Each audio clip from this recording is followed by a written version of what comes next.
the voice and color of a miracle. This is the cry and clamor of a young democracy in the morning of its life.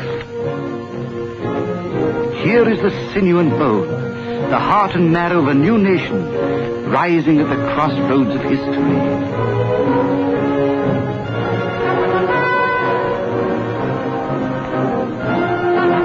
This is the Holy Land. It has the look of the 20th century, the tempo and throb, the speed and rhythm of today, but its cities and villages, its factories and farms are set in the landscape of a timeless dream. Its workers and teachers and leaders move forward in the tide of a hope that was born long yesterdays ago upon this soil, a vision that kindled the great religions of mankind. And ahead of them is tomorrow's fulfillment, the free life and the good life that will embrace all men here, Christian, Muslim, and Jew.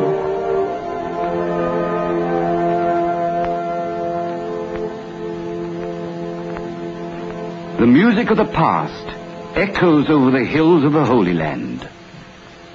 The new children of Israel listen to the legends of a time forever enchanted, forever new. Before their eyes, the mysteries of the Bible spring to life again. The earth lifts up the relics of lost empires, stone upon stone. The Canaanite kings, the might of Rome, the conquering crusades. Here are the secrets of a city that prospered when David was king. Alive, alive, marvelous and forever beckoning, the world of yesterday raises up its horizons to the eager mind. In this urn was found an Isaiah manuscript 1,000 years older than any known. Once long ago, humble men and women walked here in the footsteps of the prophets. Here was born the idea of one God that was to girdle the whole world with promise.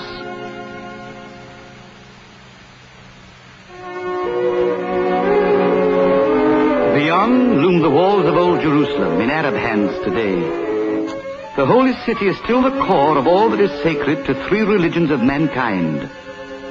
The Church of the Holy Sepulchre shelters the earliest shrines of Christianity. The Mosque of Omar declares the might of the Muslim creed. Cloaked in silence is the Wailing Wall, altar of the great Hebrew past. And to the south lies Bethlehem, in Arab hands too, and the Church of the Nativity.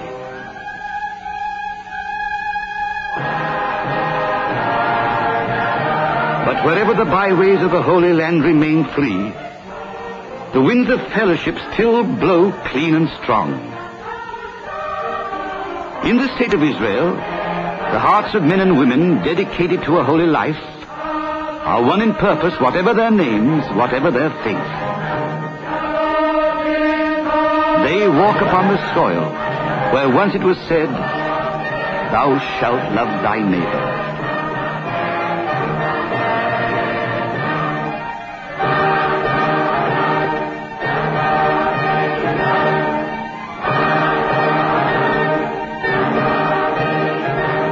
And those who pray now in Nazareth pray for peace on earth, goodwill to men.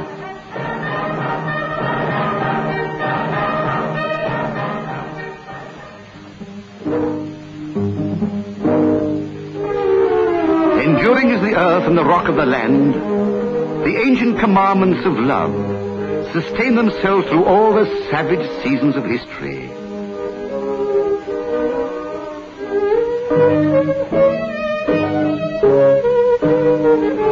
Like the Sea of Galilee, which can change its mood from serenity to a wild thundering of tides, the nations of men, tossed between destruction and calm, want for themselves today what Israel wants for its own, the end of strife. It was here in Capernaum, when the world was young, that Jesus declared the gospels of peace and brotherhood. Here, two great cultures blend in stone.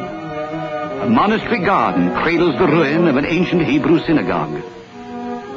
The Star of David faces the Star of Solomon in eternal dignity, symbols of a people who believe in morality and the benevolence of one God. Time has not erased those laws, nor human intolerance been able to smash the most fervent of all human hopes, to return to Zion. For here it stands on the fringes of the past, the stone and soil and strength of tomorrow.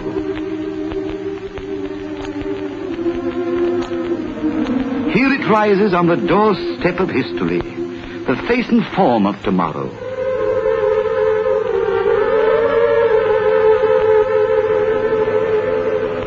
Here it spreads upon the landscape of a dream, the answer to the prophecy, the wilderness and the parched land shall be glad, and the desert shall rejoice and blossom as the rose.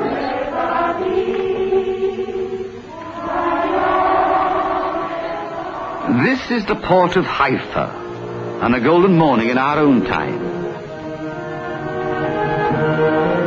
This is a ship from the borders of hell, bearing the homeless children of Israel who were destined not to die.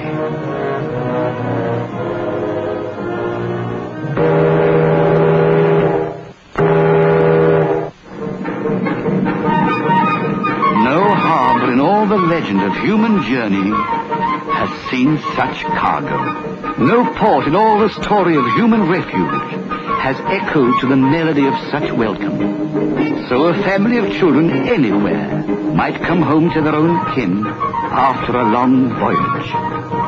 So they have been hailed in the thousands and thousands in the greatest homecoming of history.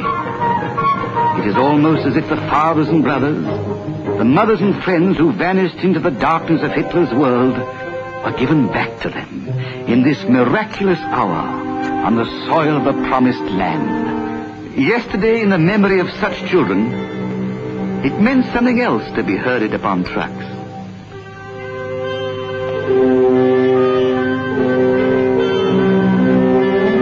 Now they journey without terror, knowing there is life, not death, at the end of this road, knowing this is just the beginning of life. This is their reception center, where they will wait before going to the children's villages or the farm settlements of Israel. Born in far places, speaking many tongues, they call to each other in the common language of gladness. This is their first taste of home, laughter and comradeship, shelter, the faces of children, old in sorrow, who will learn at last how to be children. The names of these children were once entered upon the records of death.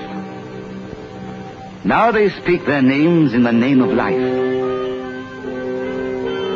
It is a new sensation to be gazed upon by friendly eyes.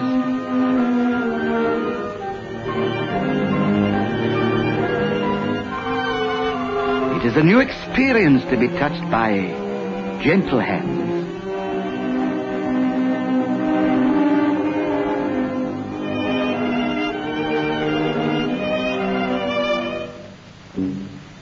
So a mother might lead her child homeward on a summer afternoon anywhere in the world. So a child might walk in confidence at the side of a friend anywhere in the world. But to this child, all such things are new. It is new to have a place to call home and a bed of one's own, personal property, and pride of possession. New and beyond belief is the gift of food. Here is all the bread a child can eat, and no hand shall snatch it from them in a dark tomorrow.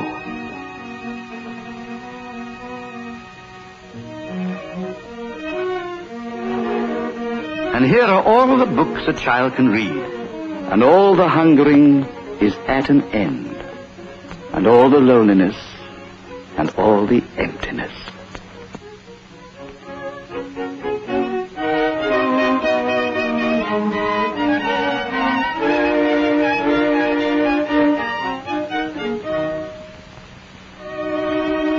In another reception camp are newcomers to Israel who have managed to survive as families. To such men and women, work is finer nourishment than bread. Work is purpose, and work is hope.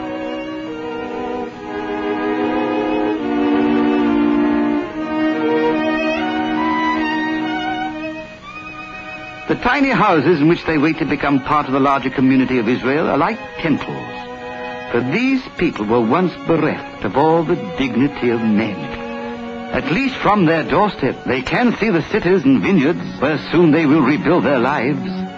At least each man can declare in thanksgiving, "This is where I belong."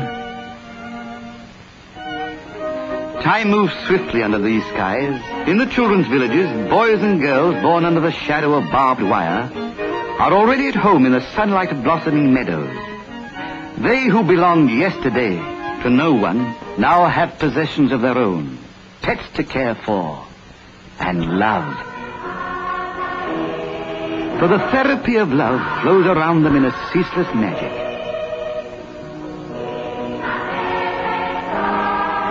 And they begin to look like familiar children anywhere. Eager, busy, secure. Every day is a day of new healing. The seeds in these young hands are the seeds of hope, which they themselves shall reap. And the fruit is the fruit of life. And they taste of it in the place where long ago it was foretold, the land shall flow with milk and honey.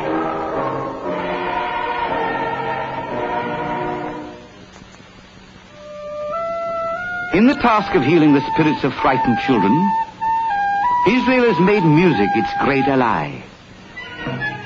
The language of song is a universal tongue. It speaks to the heart of the young, and the young are no longer afraid.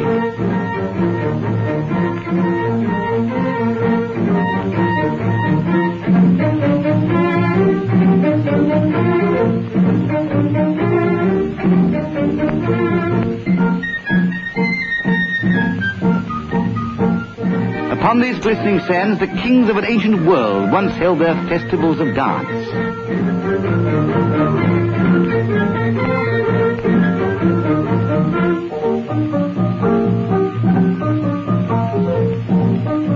In sight of these waters they gather in rejoicing, where once the makers of psalms commanded the children of Israel to sing with the psaltery and the timbrel and the harp, and to chant their thanksgiving and to dance in exaltation.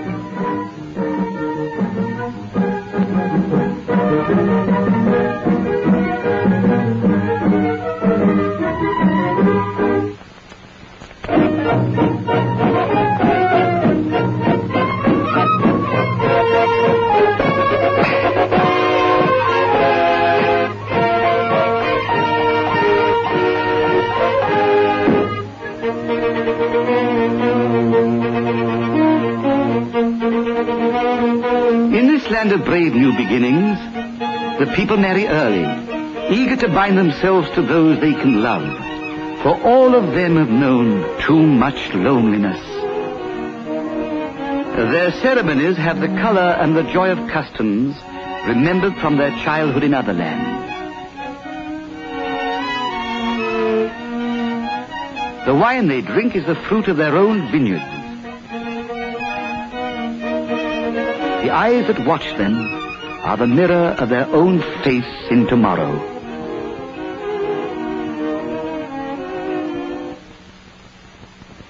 Their children will be safe and strong, and will come to manhood in a land that is their own.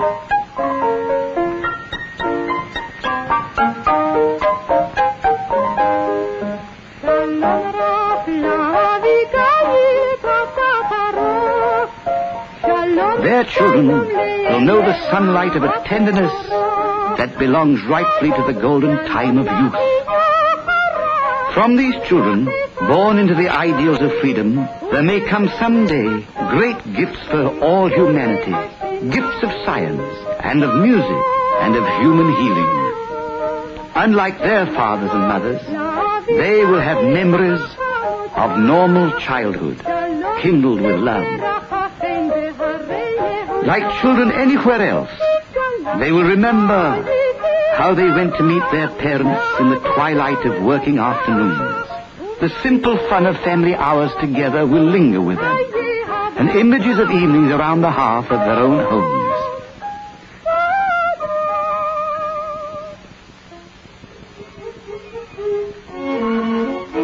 These boys will tell their sons of the joys of their scouting days and how they shared their holidays with friends in the shining waters of the Jordan. For everywhere in this ancient land, the accent is upon life. Life and freedom, life and hope under a kindly sky.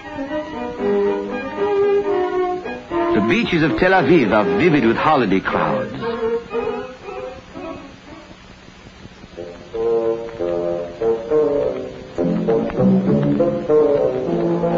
Over the water skim the rafts of the watchers. The young men piloting these lifeboats are skilled in the science of rescue.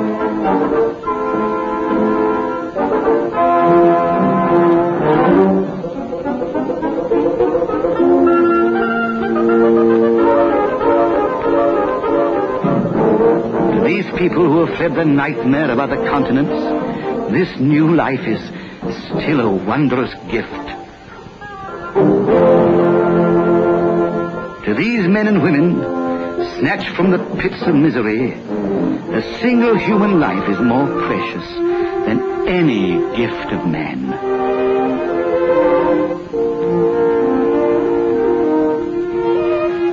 Wherever there is need, wherever there is pain, the hand of healing is stretched out gladly.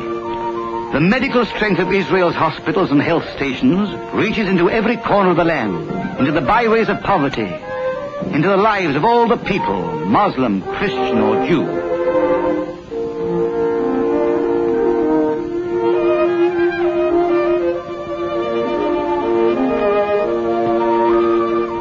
There are no differences in human flesh.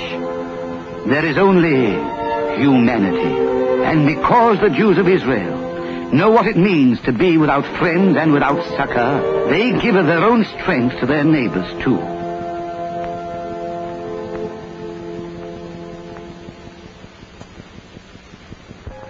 These small human beings have been gathered in from all the corners of the world.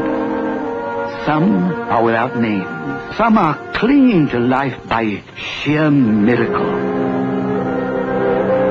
What they have seen, no man can be sure. But sure and steady are the hands of mercy, lifting them now out of the shadows.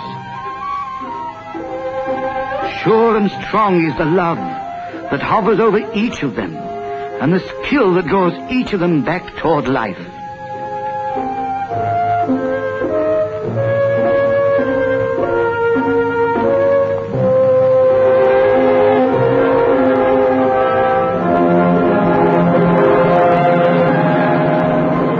And the blind child gives hope to those who see.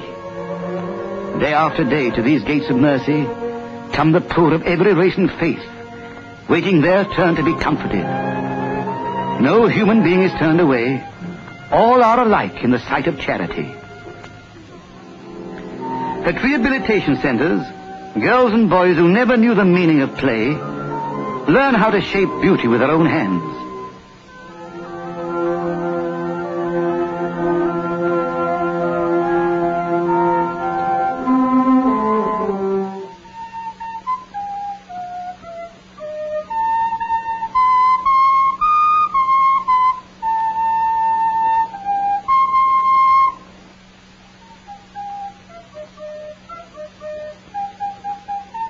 Dances like this one by Yemenite children bring into their horizon the flavor and charm of other cultures.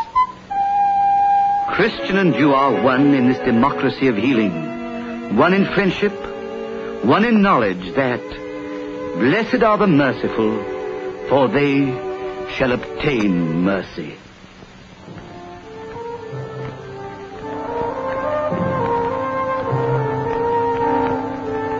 Time has not altered the Judeo-Christian concept of brotherhood, nor the calm and color of Nazareth, where Jesus lived in his youth. At Mary's well, the women of Nazareth still come in the cool of the day for their water.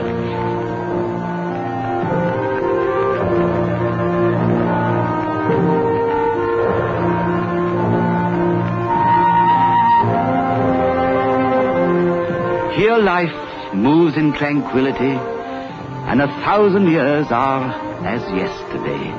So the world must have looked in the days of the prophets. So the town crier gave out his news,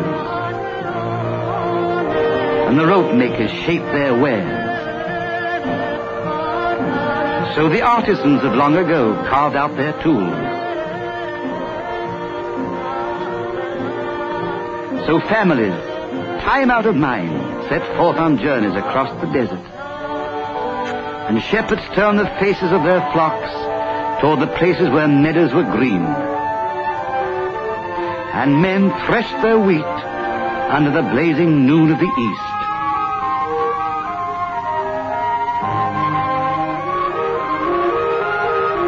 But a little way beyond, the rhythm of our own time encroaches upon history.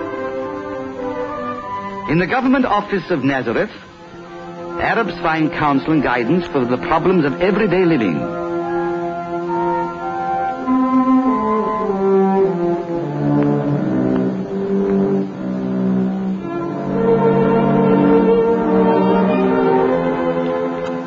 Schools maintained by the government of Israel are staffed by Arab and Hebrew instructors.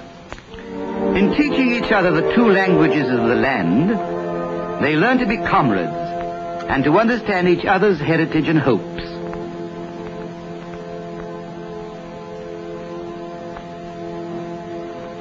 In this nation of perpetual pioneering, the wilderness gives way day after day to brave new villages.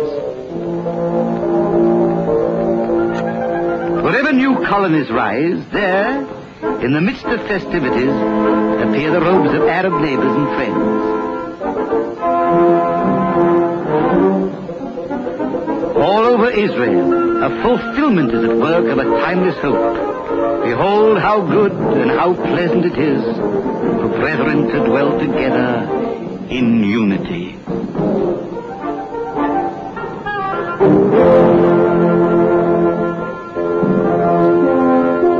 Israel shares with her Arab neighbors the greatest of all gifts, the life-giving waters that are transmuting the deserts of the Holy Land into a green garden. This modern pipeline, lacing the sands of the Negev, was set down by the toil of Jewish hands. The Bedouin who once roamed with his family from oasis to oasis now finds his water in a sure place.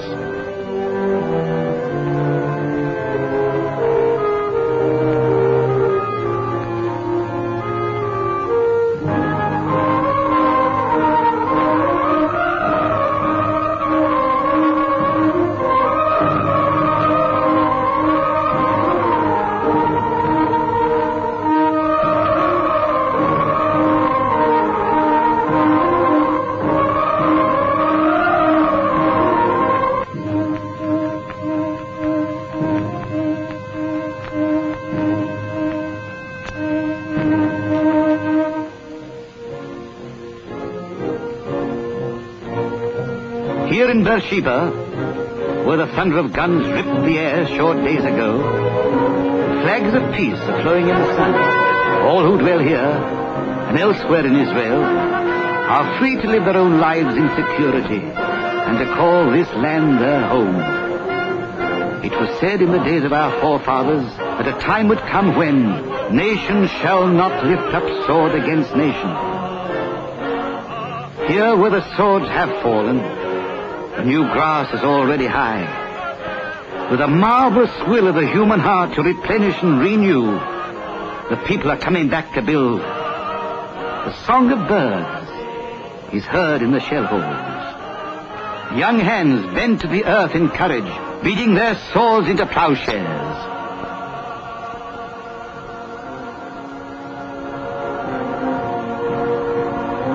The beams of the trenches of battle become the rafters of the homes of free men. For For the time of tears is gone, and the time of exile is past, and the strength and the faith now are for life and for peace and for a brave tomorrow.